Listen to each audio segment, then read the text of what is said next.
కీళ్ల మార్పిడి, keyhole surgery, plasma therapy, కీళ్లవాతం, వెన్నెముక లాంటి సమస్య మన కడపలో రోబోటిక్ టెక్నాలజీతో ట్రీట్మెంట్ అందించబడును.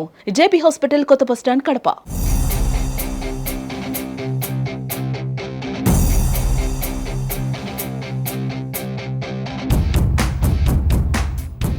గుంతపల్లెలో గతంలో పేదలకు ఇచ్చినటువంటి పట్టాలను రద్దు చేస్తూ కొత్తగా లేఅవుట్ వేసే ప్రయత్నం చేస్తూ ఉంది ప్రభుత్వం.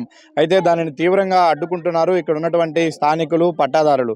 గతంలో వీళ్ళందరికీ కూడా ఇక్కడ పేదలుగా గుర్తించి పట్టాలు ఇచ్చారు. అయితే వాటిని ఇప్పుడు రద్దు చేయడమే కాకుండా ఆ పట్టాల్లో నిర్మాణాలు చేపట్టిన వాటిని కూడా కూల్చివేసే ప్రయత్నం చేస్తున్నారు. పేదల పొట్టగొట్టి పేదలకు పంచడం కోసం భూములంటూ చెప్పడాన్ని వాళ్ళు జీర్ణించుకోలేకపోతున్నారు. మనతో పాటు చాలామంది గతంలో పట్టాలు ప్రభుత్వం నుంచి పొందిన వాళ్ళు ఉన్నారు. వాళ్ళని అడిగి తెలుసుకునే ప్రయత్నం చేద్దాం. మా ఏం జరిగింది? ఎప్పుడు ఇచ్చారు మీకు పట్టా? సార్ మాకు 8 ఏళ్ళు అయింది సార్ ఇచ్చి. అప్పటి నుంచి మేము కట్టుకోలేకనే ఉన్నాం సార్. బేస్మఠం కట్టుకొని ఆ బేస్మఠం కూల్ చేసిండ్రు సార్. అది మేము కట్టుకోలేము సార్. 4 లక్షలు పెట్టి కట్టుకున్నాం. ఇప్పుడు మేము కట్టుకోలేము. బిల్లు కూడా శాంక్షన్ అయింది 24,000. అంత దొబ్బేసిండ్రు సార్. అది మాకు కట్టియాలి సార్. ఈ స్థలాలు ఇప్పుడు కాదు ఇచ్చినోటి, ఆపరేషన్లు చేయించినప్పుడు ఇచ్చినారు. ఇప్పుడు ఈరారెడ్డి సార్ అప్పుడు ఆయన ఉన్నప్పుడు కూడా, మేము ఆ ప్రవర్తనలో ఉన్నప్పుడు కూడా, తెలుగుదేశం పార్టీ ఉన్నప్పుడు ఎప్పుడు కూడా ఈ స్థలాల జోలికి రాలా. మాకు డబ్బు లేదు, మేము కట్టుకోలేకపోయినాం. కట్టుకోలేనంత మాత్రం మొత్తం కూలి చేస్తారా? మా పేదవాళ్ళము మాకు ఎట్టొస్తుంది డబ్బు. ఇప్పుడు ఎండకి కూరులు లేక ఏమి లేక మేము ఎన్ని రోజులని ఎడ ఉరిటించాలి ఎండకి. ఇప్పుడు మాకు న్యాయం చేసేది మీరే సార్. మాకు ఏదైనా మాది మాకు ఇచ్చేసారు సార్. ఒకరిదేమే మేము ఆశిస్తారేమో. మాది మాకు ఇచ్చేసారు. మేము ఒకరిదేమో మేము దోచుకోవాలా. వాళ్ళ మాది మేము కొనుక్కున్నది కూడా మీరు దోచుకొని ఏందా ఎన్టీఆర్ కాలనీ మాదిరి కడతారంటే ఎట్ట ఎన్టీఆర్ మాదిరి కాలనీ కట్టి మాకు ఇస్తానంటారు ఏదన్నా అడిగితే. ఎన్టీఆర్ కాలనీ ఇప్పుడు ఆపరేషన్ చేయించుకున్నప్పుడు ఇచ్చి నోటి అవి ఇప్పుడు కాదు అంటే మనం డబ్బు లేక కట్టుకోవాలా. ఇప్పుడు ఏదో ఎంత రూపాయలు 2 రూపాయలు మేము కష్టం చేసుకుంటాం. మాకు ఏకదమ్ము ఇండ్లు కట్టాలంటే మేము ఉద్యోగస్తులం కాదు కదా సార్. ఇప్పుడు మేము లేని వాళ్ళం, మేము పేదవాళ్ళం, మేము కష్టం చేసుకుంటే కానీ మా కుటుంబం జరగదు. 2 రూములు కట్టుకుంటే 2 రూములు కూడా కూల్చేశారు సార్ మాయి. మళ్ళీ మేము మా పిల్లలు మా పరిస్థితి ఏంది? మేము రోడ్డును పడాలన్నా ఏదో న్యాయమైనా మీరే చేస్తారు. తెలుగుదేశం పార్టీ వల్ల మమ్మల్ని చూడాలా. మాకు ఎవరు న్యాయం చేస్తారు? మాకు మేము బీదోళ్ళం ఎట్ట బతకాలా? మళ్ళీ ఉన్నోళ్ళంటే కట్టుకుంటారు తొందరగా. లేని వాళ్ళం మేము ఏడకెళ్ళి లేవాలా? ఆ ఉండే రూములు కానీ బలగొట్టి బయలు చేసిండ్రు. మాకు న్యాయం చేయండి. బేస్మెంట్ అంటే పడగొట్టారు, ఓకే. రూమ్ వేసుకొని చుట్టూ పారి కూడా కట్టి కరెంటు బిల్లు కట్టి ఇంట్లో నివాసం కూడా ఉన్నా. ప్రజెంట్ ఈ పక్క ఎక్కువ కంపం అవడం వల్ల పిల్లలతో ప్రాబ్లం అయ్యి నేను పక్కన బాడికి తీసుకొని ఉండా. నా మీటర్ కూడా పూర్తి పగలు కొట్టారు. నేను నెల కరెంట్ బిల్ కడతానా? నాకు అన్నీ ఉండే సార్. పక్క జెన్యున్ పేపర్ కూడా ఇచ్చింది గవర్నమెంట్ సార్, జెన్యున్. ఇంకా నేను ఏం చేయాలి సార్? ఇప్పుడు ఎక్కడికి పోవాలి? నాకు ఉండేది 2 సెంట్ల స్థలమే. కరెంట్ బిల్ కూడా సార్ నెల కడతాను. కరెంట్ బిల్లు క్లియర్గా ఉంది సార్. నా పేరు మీదనే ఉంది సార్ కరెంట్ బిల్ కూడా. ఇంకా మేము ఏం చేయాలి సార్? అది అడిగితే ఎందుకంటే మీరు కాగితాలు తెచ్చుకొని చూస్తామంటాడు. దొబ్బాకండి సార్, మాకు ఎవిడెన్స్ పక్కా ఉన్నాయని చెప్పినా కానీ మళ్ళీ మాట్లాడదాం. చూసారా? నీ కాగితాలు పరిశీలించారు సార్. తీసుకుపోయి మళ్ళీ మాట్లాడతాం, వెరిఫికేషన్ చేస్తామంటాను సార్. మా బరిగొడ్లు కూడా కట్టేసుకుని ఆయన కూడా అంటాడు. ఎంఆర్ సార్ కూడా అన్నాడు, మీరు ఆ రూమ్ లో బరిగొడ్లు కట్టేసుకుంటారు అంటే సార్ కట్టేస్తాను సార్ అన్న. తెలిసి కూడా పడగొట్టే మేము ఏం చేయాలి సార్? సార్ టెంట్లు వేసినప్పుడు మేము ఏం చేయాలి? అడ్డుపడినాం, మాట్లాడినాము. అప్పుడు ఏం కాదులే అని చెప్పి ఇళ్లలో ఉన్నాం సార్. ఇళ్లలో ఉన్నిచ్చి పోలీసు వాళ్ళు ముందు దోలకచ్చి పెట్టుకున్నారు ఈడ. అంటే మామూలుగా ఇక్కడ చేస్తానర్లే మేము ఇట్లా అనుకున్నాము. కానీ మళ్ళీ వచ్చినాక 3 గంటల కానించి 6 గంటల వరకు చాలా దుమ్మి చేసినారు. కనీసం మేము అడ్డుపడినా కూడా లేడీస్ కానిస్టేబుల్ దోలకొచ్చి వాళ్ళ చేత కూడా మమ్మల్ని పక్కేసేసినారు. చాలా బలంతమంటే అట్లా చేసినారు సార్ వాళ్ళు. మేమంటే తినకో మా బాధలు పడి మేము కట్టించుకున్నాము. కానీ ఎన్నో బాధలు పడతాను. మేము నెత్తిన గంపలు పెట్టుకుని వ్యాపారాలు చేసి మేము బతికే వాళ్ళమే. కానీ మా కాడైతే ఏమి లేదు. మా పొట్టన కొట్టేది, మమ్మల్ని అన్యాయం చేసేది. మీకు మళ్ళీ ఇవన్నీ లేఅవుట్ వేసి రోడ్లు వేసి మీకు ఇస్తామంటారా? నమ్మకం లేదా ఆ మాట మీద? మాకెట్లా వస్తుంది సార్ నమ్మకము? ఇప్పుడు ఉనింది పోయింది, లేనిది వస్తుంది, నమ్మకం ఎట్లా వస్తుంది? ఇప్పుడు ఉనింది వాళ్ళే కూలి చేసినారు. మేము 40 ఏళ్ళ నుంచి ఉండేవాళ్ళము. అప్పుడు మమ్మల్ని గుర్తించలా.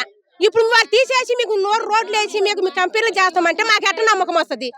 మన నమ్మకం ఏది? నువ్వు ఇచ్చిన నమ్మకం ఏది? కనీసం ఇటు మేము చేస్తానని కూడా ఒక కాగితం కూడా మాకు చూపించాల.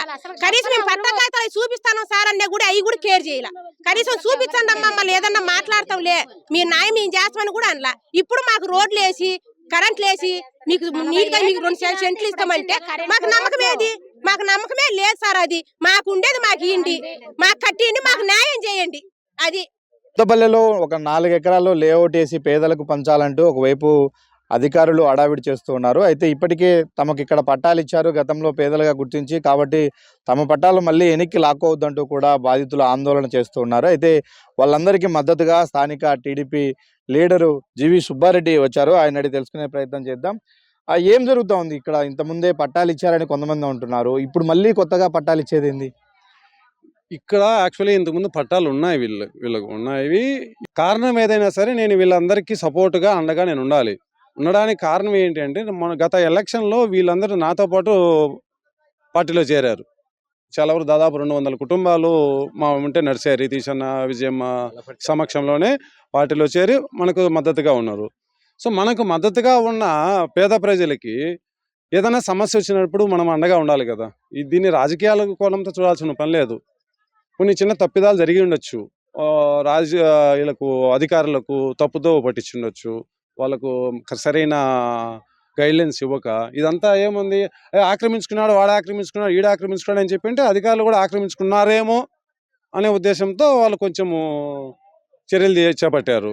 కానీ ఖచ్చితంగా ఇప్పుడు వీళ్ళకి అండగా వీళ్ళు ఇక్కడ ఉన్న స్థానికంగా ఉన్న ఈ పేద ప్రజలకు ఎవరికైతే ఈ ప్రజెంట్ కష్టాలు ఉన్నాయో వాళ్ళకు ఖచ్చితంగా వాళ్ళకు సపోర్ట్గా వాళ్ళకి పట్టాలు వాళ్ళకి ఇప్పించేదానికి 100% వాళ్ళ తరపున నేనైతే అధికారుల దృష్టికి తీసుకెళ్తాను. మా అధిష్టానం రితీష్ రెడ్డి గారి దృష్టికి తీసుకెళ్తాము, అలాగే కలెక్టర్ గారి దృష్టికి తీసుకెళ్తాము. వీళ్ళకి ఖచ్చితంగా న్యాయం జరిగేటట్టుగా నేను ముందుండి పోరాడతాను.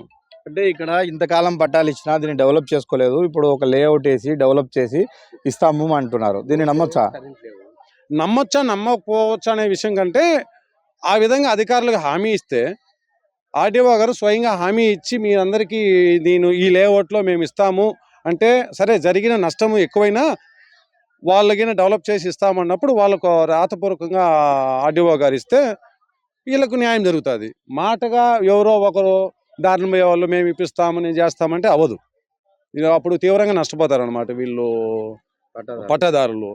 కాబట్టి రాతపూర్వకంగా ఆర్డీఓ గారు లేదా కలెక్టర్ గారి దృష్టికి తీసుకెళ్ళి అక్కడి నుంచి మనకు ఒక ఆర్డర్ రూపంలో వస్తే మనం వీళ్ళకి నమ్మచ్చు, లేదంటే మాటల ప్రకారం అయితే నమ్మలేము. కాబట్టి వీళ్ళందరూ దాదాపు ఈ 200 కుటుంబాలకి నేను మాత్రం అండగా ఉండాలి. ఇదే విధంగా మొండిగా వాళ్ళు ముందుకెళ్తే మీ కార్యాచరణ ఎలా ఉండబోతుంది? అదే విధంగా ముందుకెళ్తే మేము అవసరమైతే వీళ్ళకి తోడుగా ధర్నా కూర్చోడానికైనా సిద్ధమే. వాళ్ళకు పట్టాలు, ఒరిజినల్ పట్టాలు చూపించి వాళ్ళకు కొందరికేమో హౌసింగ్ శాంక్షన్ అయినాయి, కొందరికేమో బేస్మటాలకు డబ్బులు పడ్డాయి. డబ్బులు పడినప్పుడు వాళ్ళ కబ్జాదారులు కాదు కదా, వాళ్ళు ఒరిజినల్ పట్టాదారులే కదా. సో అలాంటి వాళ్ళకు న్యాయం జరగాల్సిందే కదా. కొంతమంది ఇప్పుడు ప్రజెంట్ ఎంఆర్ఓ గారు, తహసీల్దార్ గారు వాళ్ళకు జెన్యూన్ ఇచ్చారు. రీసెంట్లీ 1-2 నెలల క్రితము జెన్యూన్ ఇచ్చి కొంతమందికి బౌండరీస్ సర్వేర్ వచ్చి బౌండరీస్ వేయించినప్పుడు కబ్జాలు ఎందుకు అవుతాయి? కబ్జాలు ఉంటే ఇక్కడ ఫీల్డ్ మీదకి వచ్చి ప్రతి ఒక్క సైట్ను మీరు పరిశీలించి వాళ్ళ డాక్యుమెంట్స్ తీసుకొని ఏది కబ్జా అయింది, లేకపోతే ఏది బోగస్ పట్టా, ఏది ఫేక్ పట్టానో పరిశీలించిన తర్వాత దాన్ని డిస్మెంట్లింగ్ చేసింటే సంతోషమే. కానీ ఎలాంటి పరిశీలన లేకుండా లక్షలు పెట్టి పాపం వాళ్ళు కాలమ్స్ వేసుకొని ఫౌండేషన్ వేసుకొని దాన్ని పగలగొడితే కష్టం కదా. వాళ్ళకి పేదవాళ్ళు ఎవడు కార్లలో తిరిగే వాళ్ళు ఎవరు లేరు, బైకులో తిరిగే వాళ్ళు ఎవరు లేరు. ఇక్కడ ఉండేవాళ్ళంతా నడకదారిలో పోయేవాళ్ళే తప్ప పేదవాళ్ళు తప్ప అట్లీస్ట్ మధ్యతరగతి వాళ్ళు కూడా లేరు ఇక్కడ. మొత్తం మీద గతంలో ఎవరైతే జెన్యున్గా ప్రభుత్వం నుంచి పట్టాలు పొందారో వాళ్ళందరి పట్టాలను మళ్ళీ ఇవ్వాలి. వాళ్ళు ఎక్కడైతే లేఅవుట్లో ఇంతకుముందు స్థలం కేటాయించారో అక్కడే వాళ్ళకు స్థలం చూపించాల్సినటువంటి అవసరం ఉంది. వాళ్ళకు న్యాయం జరగకపోతే మాత్రం ఆ బాధితుల తరపున ప్రత్యక్షంగా ఉద్యమం చేయడానికి కూడా తాను సిద్ధంగా ఉన్నామని మనతో పాటు జీవి సుబ్బారెడ్డి చెప్తూ ఉన్నారు.